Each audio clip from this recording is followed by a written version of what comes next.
de novice à bilingue anglais en 6 mois. Il est ambitieux de promettre d'apprendre une langue que le système scolaire a échoué d'enseigner en 12 ans en la moitié d'un. En effet, c'est d'une certaine difficulté, surtout seul. Cependant, les travaux que je vais vous proposer ici permettent d'entreprendre un apprentissage efficace et pratique de l'anglais. Le but de ma méthode est de consommer un maximum de médias anglophones, de façon à comprendre et d'entreprendre autant d'expressions dans la langue anglaise que possible. La capacité à utiliser une langue est contingente sur quelques compétences récurrentes. La capacité à comprendre la langue, ou la compréhension, que ce soit à l'écrit, ce qui est représenté par un tripôle, écriture, syntaxe, sens, ou à l'oral, son, syntaxe, sens, et la capacité à s'exprimer, ou l'expression, ce qui revient ou à l'écrit, sens, syntaxe, écriture, ou à l'oral, sens, syntaxe, son.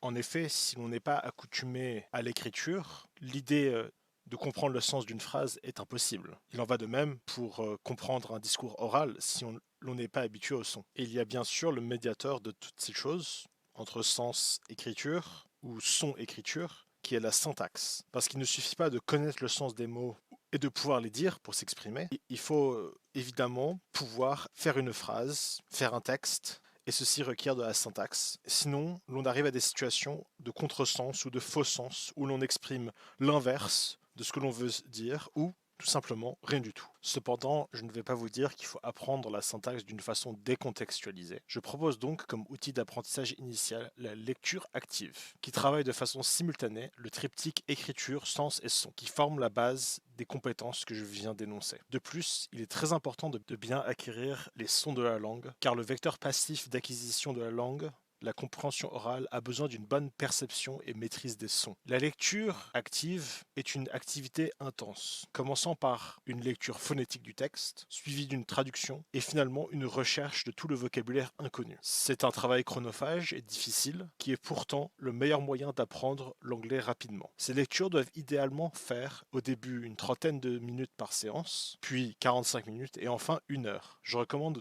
2 séances par semaine, du moins si l'on veut apprendre vite. Couplé à cette lecture active, il reste le dernier tenant des tripôles à traiter, la syntaxe, qui est en soi le bon ordre des mots dans la phrase. La syntaxe découle du rôle des mots dans la phrase. Ce dernier n'est pas le même en français qu'en anglais. La différence la plus importante à mon avis est celle de la conjugaison. L'anglais s'articule souvent autour du groupe verbal, la combinaison auxiliaire et verbe. En anglais, les terminaisons sont très rares. Pour les verbes en eux-mêmes, il y a le S de la troisième personne que l'on trouve au présent dans les groupes verbaux non modaux, le ing qui transforme le verbe en participe présent qui est utilisé pour les temps continus et qui se traduit par en train de en français, et le ed qui est la terminaison de la forme passée, prétérite et participe passé des verbes réguliers. Tous les temps en anglais disposent d'un auxiliaire. La conjugaison des verbes s'articule souvent autour de l'auxiliaire. Les 3 auxiliaires principaux sont to be, qui est le verbe être, to have, qui est le verbe avoir, et to do, qui est le verbe faire. Je vais maintenant faire une brève explication de la conjugaison de l'anglais, qui sera ensuite complétée de façon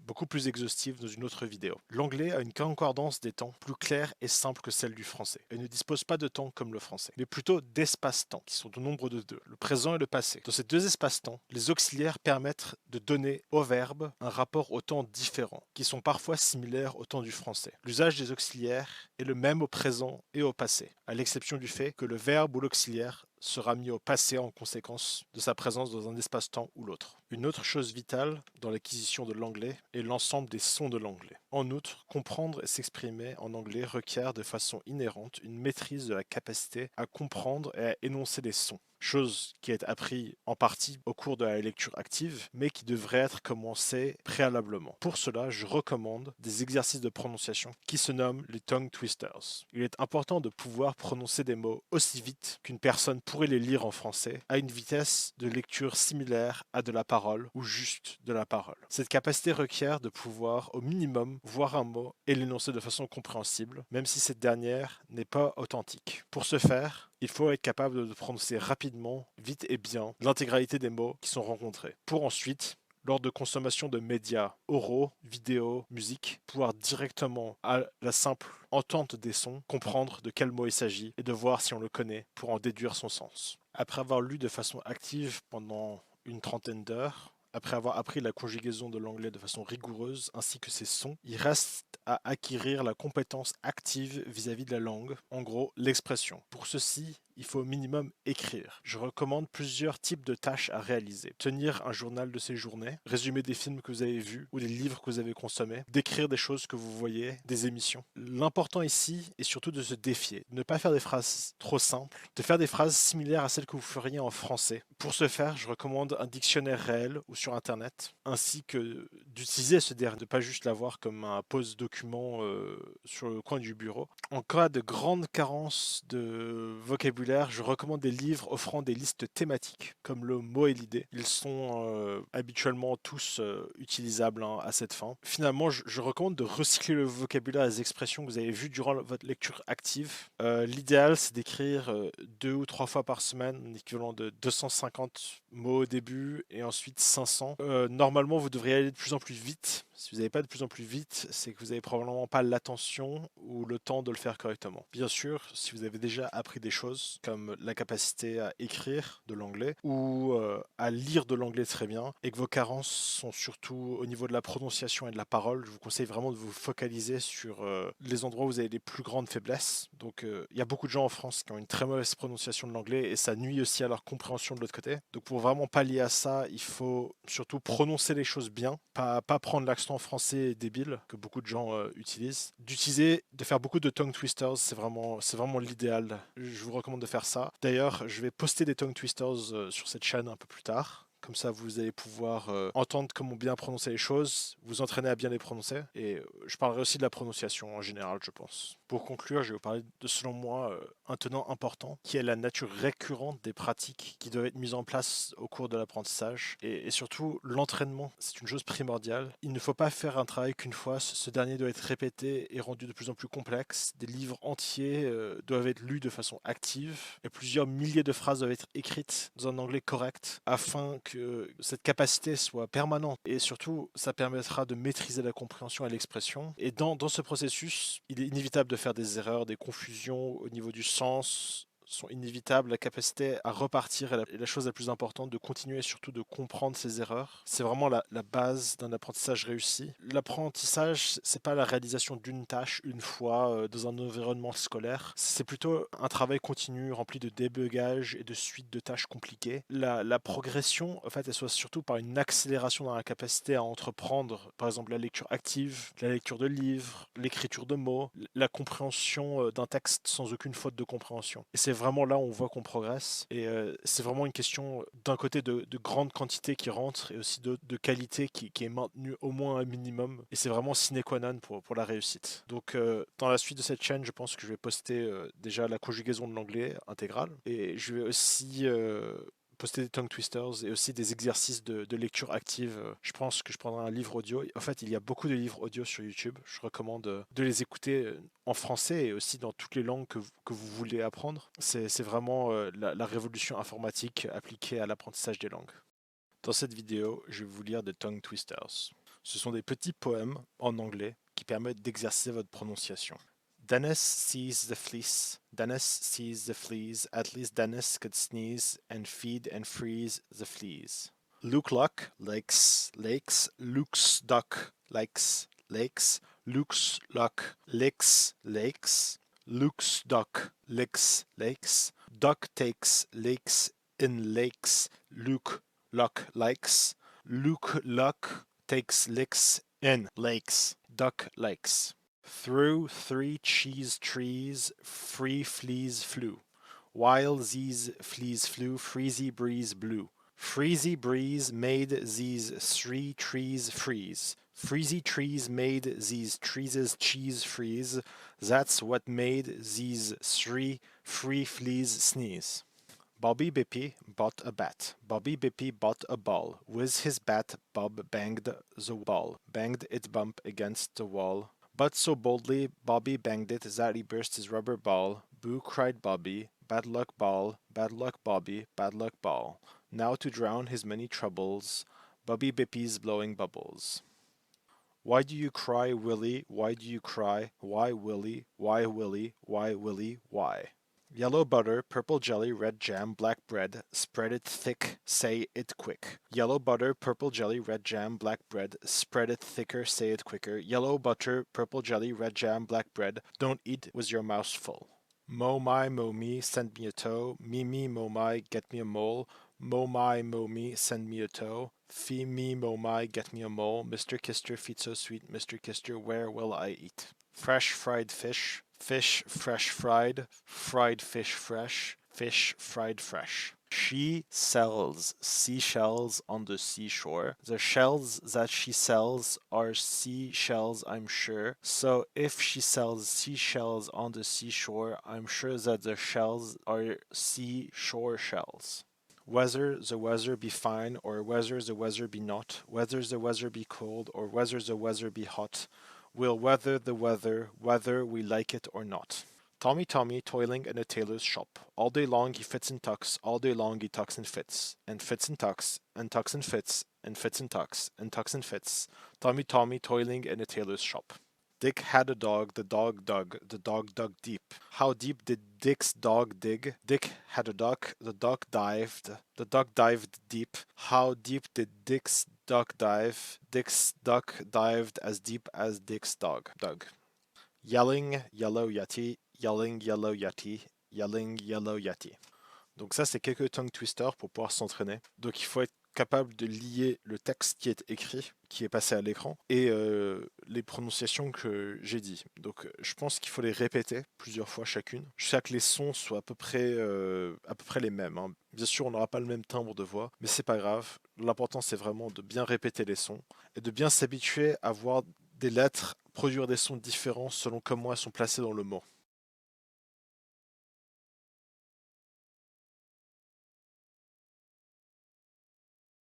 Les sons de l'anglais. En anglais, les voyelles et les consonnes ne se prononcent pas comme en français. Les voyelles courtes. Le I court. Pig.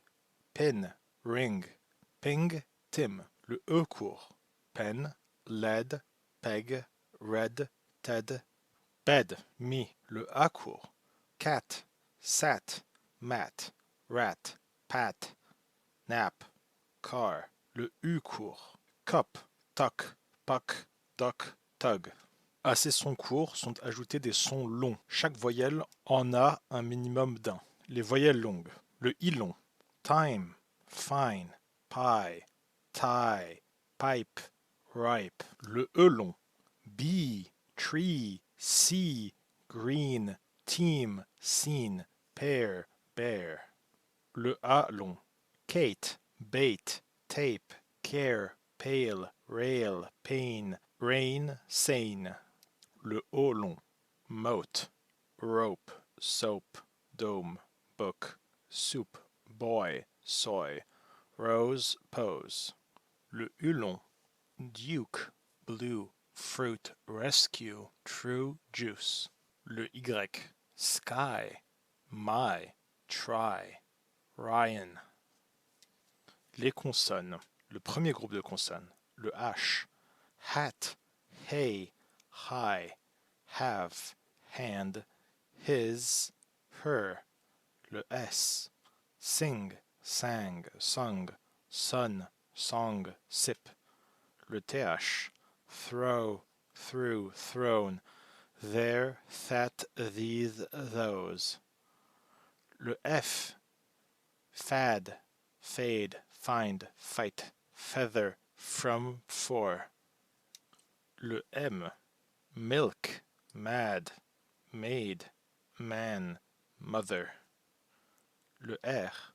Road, rap, run, rope, run, ran. Le second groupe de consonnes. Le T. Tea, time, Ted, tip, type, tire. Le D. Desk, done, dare, dom.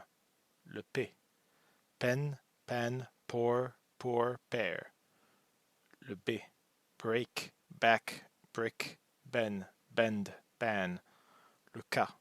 Kick, can, Kate, karate. Le G. Give, gave, given, gone, guy. Le troisième groupe de consonnes. Le M.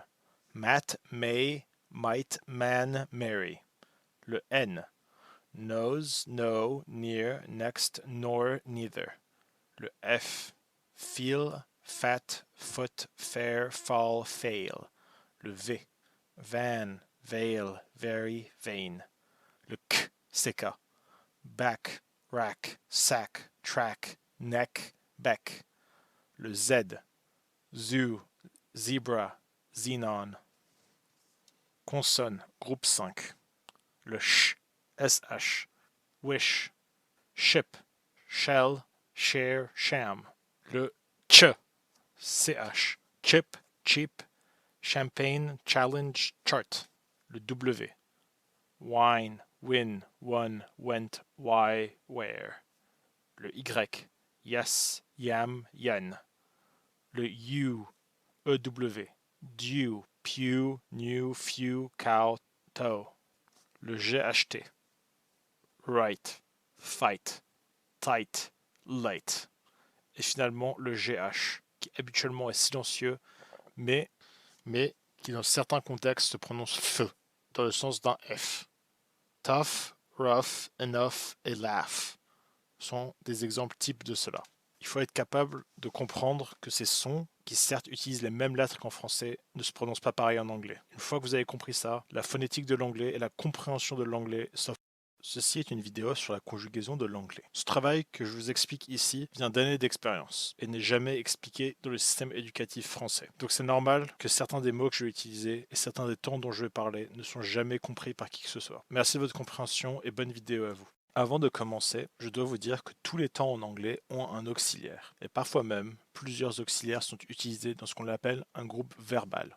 En règle générale, les auxiliaires en anglais sont utilisés pour exprimer une certaine relation au temps ou les règles de l'espace-temps dans lequel on se trouve. L'auxiliaire permet l'opération du verbe. Il est donc indispensable de mettre un auxiliaire dans la plupart des phrases, à l'exception, seul un groupe de temps n'utilise pas automatiquement l'auxiliaire. Ce sont les temps simples, avec l'auxiliaire to do. Les temps simples expriment les règles dans l'espace-temps ou sont utilisés pour les actions brèves qui s'y produisent. Les temps simples ne requièrent pas l'usage de l'auxiliaire to do pour leur forme affirmative, ce dernier permettant de mettre l'emphase sur le verbe qui suit. Pour les questions et les formes négatives, pour les temps simples, il est impératif d'utiliser l'auxiliaire to do. Ce dernier porte le not de la négation ou le s de la troisième personne. Le verbe est juste placé derrière l'auxiliaire sans le to de l'infinitif. Au passé, l'auxiliaire to do, lorsqu'il est présent, porte le passé et lorsqu'il ne l'est pas, le verbe prend sa forme passée, ed pour les verbes réguliers ou un terme spécial qui provient d'une liste de verbes irréguliers. Les temps simples. Le présent simple. Je mange des fraises en anglais devient I eat strawberries. Il mange des fraises et dit he eats strawberries. Il est important de noter qu'il n'existe pas de mot pour des en anglais. L'article pluriel indéfini en anglais n'est représenté que par un s à la fin du nom.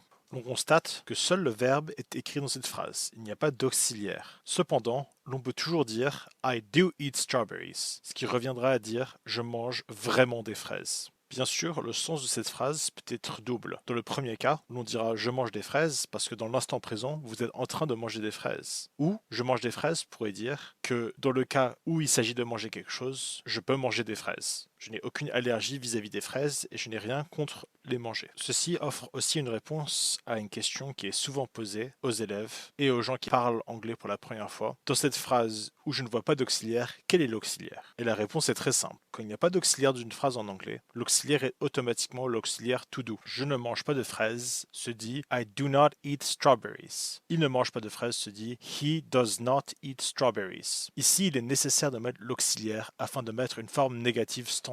De plus, l'on constate qu'à la troisième personne, le S qui aurait été mis sur le verbe est donc placé sur l'auxiliaire à la place. Le verbe est donc laissé seul, posé derrière l'auxiliaire et la négation. Finalement, il y a la forme interrogative. Manges-tu des fraises? Qui se dit en anglais Do you eat strawberries? Ou mange-t-il des fraises? Does he eat strawberries? Ici aussi, l'auxiliaire est utilisé de façon récurrente. La structure des questions standards est de façon facultative le mot interrogatif en W, l'auxiliaire, le sujet, le verbe et le complément, ce qui reste à la fin après avoir rempli toutes les autres cases. Et finalement, le point interrogatif. Pour le verbe to be, qui est autonome au présent simple, ce dernier est placé à la forme d'auxiliaire. Es-tu grand? Are you tall? La voiture est-elle blanche? is the car white? On peut voir que l'ordre des mots est différent entre le français et l'anglais, ainsi qu'il est impératif d'avoir un auxiliaire pour poser une question. En anglais, tous les temps et donc toutes les phrases ont des auxiliaires. Un cas très standard, où le verbe est placé dans la phrase seul, est automatiquement une phrase à un temps simple. Et l'auxiliaire est donc to do, does au présent, ou did au passé. Les temps continuent, le présent continue. Je suis en train de manger des fraises. I am eating strawberries. Il est en train de manger des fraises. He is eating strawberries. La combinaison de to be en tant qu'auxiliaire avec les différentes formes du verbe to be. Pour je, qui se dit I, ça sera am. Pour he, she, it, ça sera is. Et pour toutes les autres formes, ça sera are. Et les autres formes sont they, we et you. À ceci est ajouté le verbe avec une terminaison en ing que l'on appellera le participe présent, qui en français prend d'ailleurs ANT, c'est important. ANT égale ING entre le français et l'anglais. Et cette combinaison se traduit par une notion de processus ayant commencé dans le passé, se réalisant dans le présent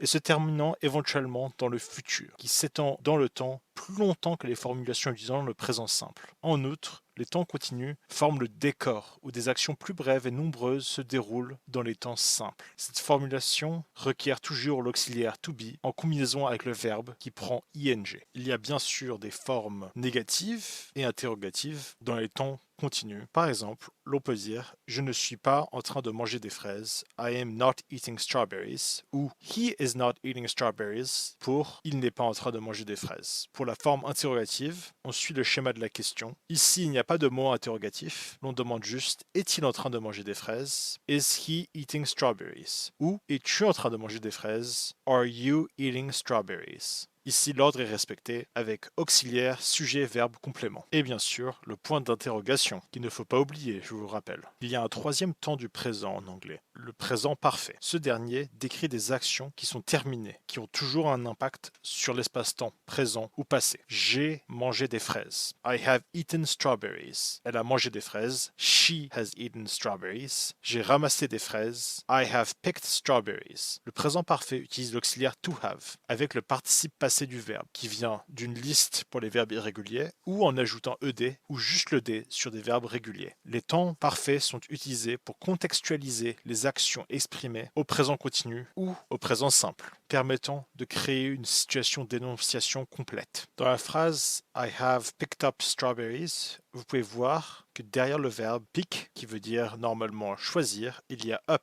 ce qui transforme le verbe choisir dans le verbe ramasser. Beaucoup de verbes en anglais utilisent des petits mots afin de changer leur sens. Par exemple, le verbe qui utilise le plus ce processus est le verbe to get. Par exemple, le matin, vous pouvez dire I get up, qui veut dire je me lève. Mais vous pouvez aussi dire I get to school, je vais à l'école. Ou I get breakfast, je prends mon petit déjeuner. Le verbe to get et beaucoup d'autres verbes en anglais utilisent des petites prépositions pour changer leur sens. Il est important de bien noter si un verbe a une préposition ou pas. Aussi, dans I pick up a strawberry, vous pouvez voir que une est remplacé en anglais par a ou an, ou a, qui sont les articles indéfinis de la langue. Il est aussi important de voir que ces articles ne sont pas genrés. A est placé devant les noms avec une consonne et an placé devant ceux avec des voyelles. Seuls les déterminants possessifs sont genrés en anglais et les noms n'ont pas de genre. Une autre chose importante à savoir est que parmi les pronoms personnels de la troisième personne, he est pour le masculin, she pour le féminin et it pour toutes les choses qui ne sont pas des personnes. C'est donc un il impersonnel. En gros, quand on dit c'est bien ou ça c'est bien, on dira it en anglais, it.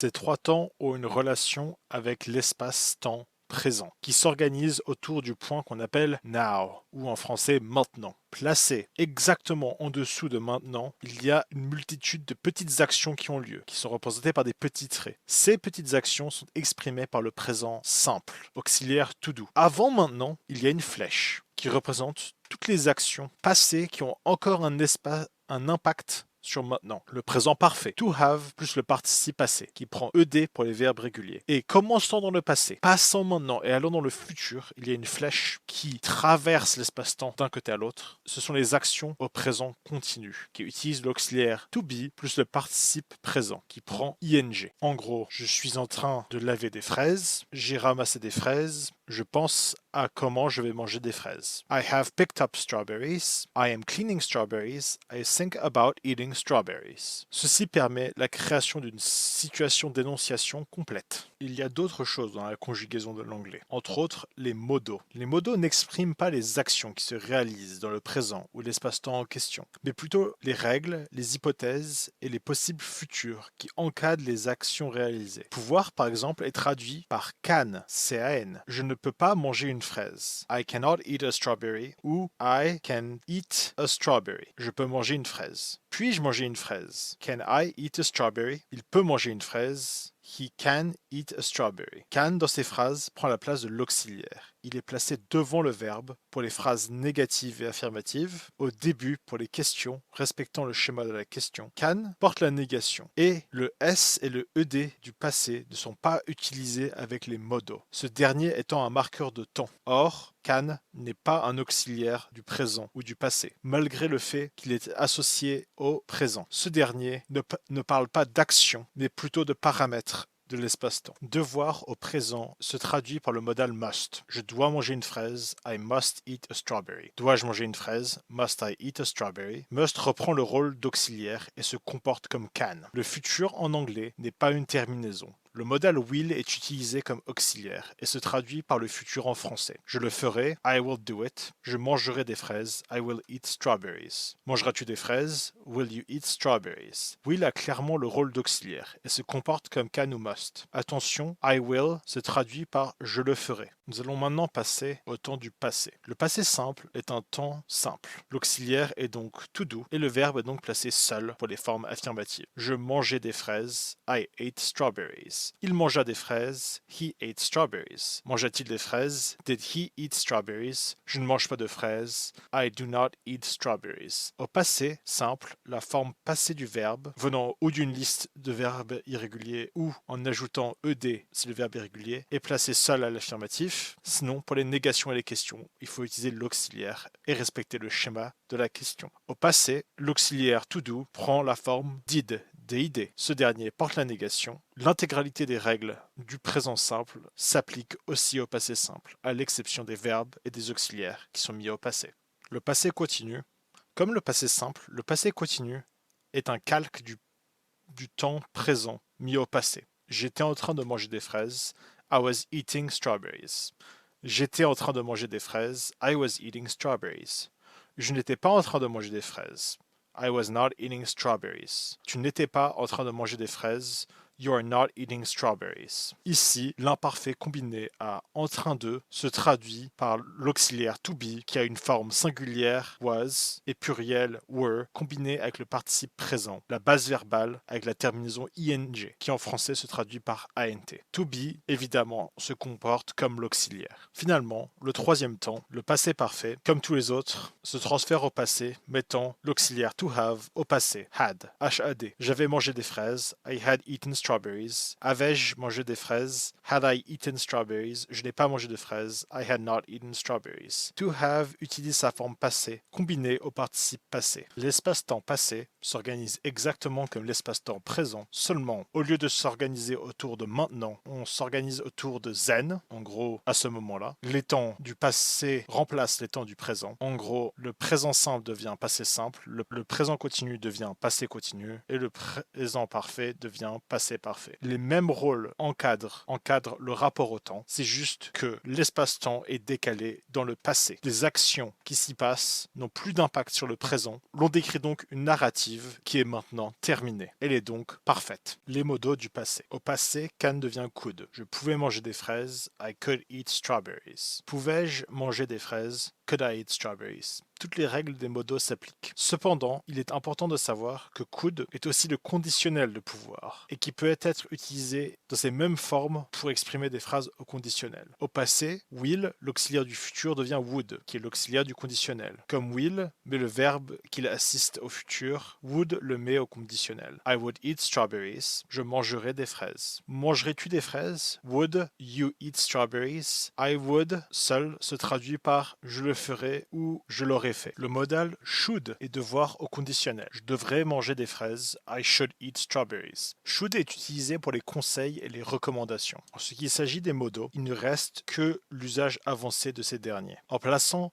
have derrière un modal, l'on peut moduler les paramètres de l'espace-temps. J'aurais été manger des fraises. I would have been gone to eat strawberries. J'aurais voulu être en train de manger des fraises. I would have wanted to be eating strawberries. J'aurais dû manger des fraises. I should have eaten strawberries. J'aurais pu manger des fraises. I could have eaten strawberries. Ou aurais-tu pu manger des fraises? Could you have eaten strawberries? La voix passive. La voix passive se comporte comme les temps parfaits, à deux exceptions. Le remplacement de l'auxiliaire to have avec l'auxiliaire to be et l'inversion du sujet et de l'objet de la phrase. Je mange des fraises devient des fraises sont mangées par moi. Strawberries are eaten by me. Ceci est une façon de transférer l'intérêt de la phrase, de son sujet et du verbe vers l'objet de la phrase originelle. Dans le cas où ceci est utilisé, la chose la plus importante de la phrase est transférée d'une à l'autre. Ceci permet de mettre la chose importante non pas sur l'action, mais sur l'état de l'objet. Les quasimodaux. Pour chaque modal, il y a une forme quasimodale. Pour must, en gros devoir, il y a to have, avoir besoin de. Pour can, pouvoir, il y a to be able to, être capable de. Pour will, le futur, il y a to be going to, en gros je vais. Et would, conditionnel, il y a to be going to, mais au passé. Ces équivalents ne sont pas complètement équivalents, mais peuvent être mis à absolument toutes les modalités décrites lors de cette vidéo. En gros, ils sont valables pour tous les temps. Ils ne sont pas complètement interchangeables. Par exemple, si l'on dit « je ne dois pas manger de fraises », « I must not eat strawberries », ce n'est pas équivalent à « je n'ai pas besoin de manger de fraises » qui est « I do not have to eat strawberries ». L'un marque l'obligation, l'autre l'absence d'obligation. Dernier point de grammaire dont je vais parler ici est la composition de « il y a » ou de « il y avait ». Ça se traduit par « there » qui veut dire là-bas en combinaison avec l'auxiliaire to be, ajusté au temps approprié à la conjugaison appropriée. À cette fin, je dois vous rappeler qu'il y a 8 formes du verbe to be. To be, l'infinitif, 3 formes pour le présent, am pour I, are pour les 3 formes plurielles, you, we, they, et is pour la troisième personne, it, he, she. Les 2 formes passées de to be sont were pour le pluriel et was pour le singulier. Le participe présent de be est being et le participe passé est been. Je ferai d'autres vidéos à propos de la grammaire et d'autres expressions très importantes à connaître, mais là c'est vraiment la conjugaison de base qu'il faut impérativement connaître, sinon on ne peut pas vraiment écrire ni s'exprimer de façon correcte.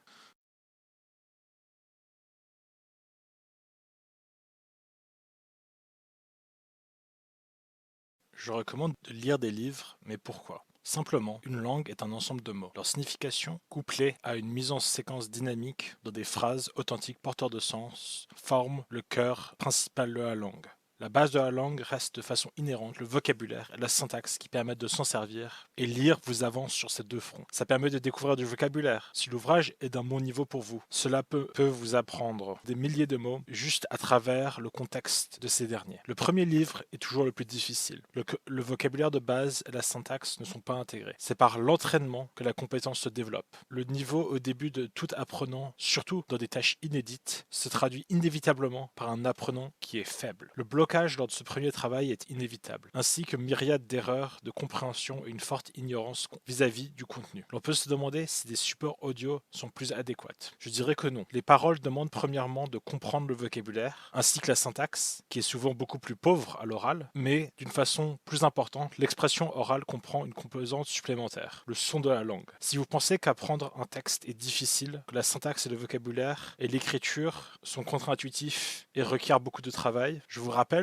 que vous pouvez vous y prendre à votre rythme, car vous pouvez lire à votre aise, alors que comprendre un discours qui requiert une maîtrise des sons et donc des accents est une tâche plus compliquée à laquelle vous devez vous en tenir au rythme de l'audio que vous avez enregistré ou de la personne qui est en face de vous. Il est plus facile d'apprendre les sons de la langue en les prononçant avec quelqu'un qui vous aide. C'est pour ça que je recommande fortement de faire ce travail. En effet, de lire accompagné de quelqu'un d'autre vous permet de lier le son que vous prononcez à l'écriture ainsi qu'au sens. ce qui permet d'articuler les trois grands aspects de la langue en même temps. Au contraire, il semblerait que d'écouter et d'essayer de comprendre est une tâche beaucoup plus difficile, parce que si vous n'êtes ni habitué au son, ni au vocabulaire, ni à la syntaxe, ce serait comme jouer à la roulette russe. Lire, c'est le meilleur entraînement pour s'accoutumer à une langue, mise en combinaison avec la maîtrise de la phonétique, chose que vous pouvez travailler avec les vidéos que j'ai mis précédemment en ligne. Une fois que vous êtes capable de prononcer les mots et que vous prononcez quelques centaines de mots de vocabulaire commun et simple, alors vous serez capable de comprendre des audios et des vidéos simples en anglais, à condition d'avoir lu suffisamment pour vous être habitué à la syntaxe et au vocabulaire de base. Comment trouver ces mots? Tout simplement, il s'agit de lire et de capter les mots que vous ne connaissez pas encore. Au début, il y en aura beaucoup, mais très vite, vous verrez, il y en aura de moins en moins. Les mots qui vous intéressent sont aussi très importants, ainsi que ceux qui vous semblent utiles. Cela va de soi que ceci est un travail de longue haleine, qui peut prendre une trentaine d'heures. Maintenant, on arrive à la seconde partie de cette vidéo, qui va répondre à la question que lire. L'idéal, c'est de lire ce que vous voulez. En tout cas, je recommande de commencer par un premier livre pas trop compliqué, pour bien avancer et que cela ne devienne pas une infâme corvée. Les livres de Roald Dahl sont souvent donnés en cours de français. Ceci est regrettable, car ils sont très faciles à lire en anglais, je les ai lus quand j'étais petit, et cela m'a beaucoup aidé à progresser rapidement. J'en recommande donc un certain nombre ici. James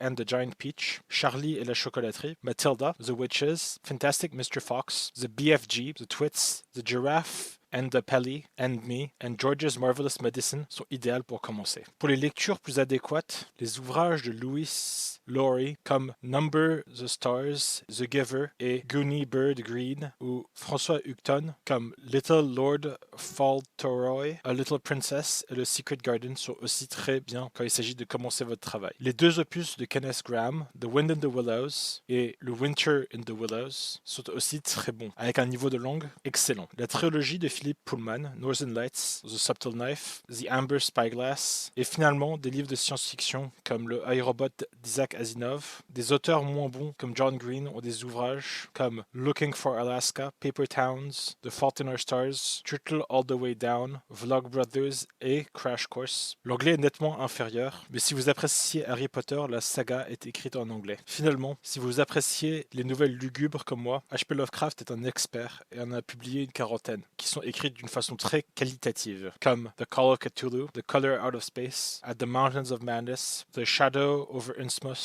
The Shadow Out of Time et bien d'autres. Au fond, il faut lire pour que le cerveau s'habitue à la langue. Il s'agit de s'habituer au son, de s'habituer au sens, de s'habituer au rythme d'une nouvelle langue que vous apprenez. C'est pour ça qu'en général, je recommande à toute personne qui veut apprendre une langue de lire au moins un livre dans cette langue par an. Un livre tous les 2 ans pour garder ses acquis. Le livre doit bien sûr être à niveau et être lu de façon rigoureuse.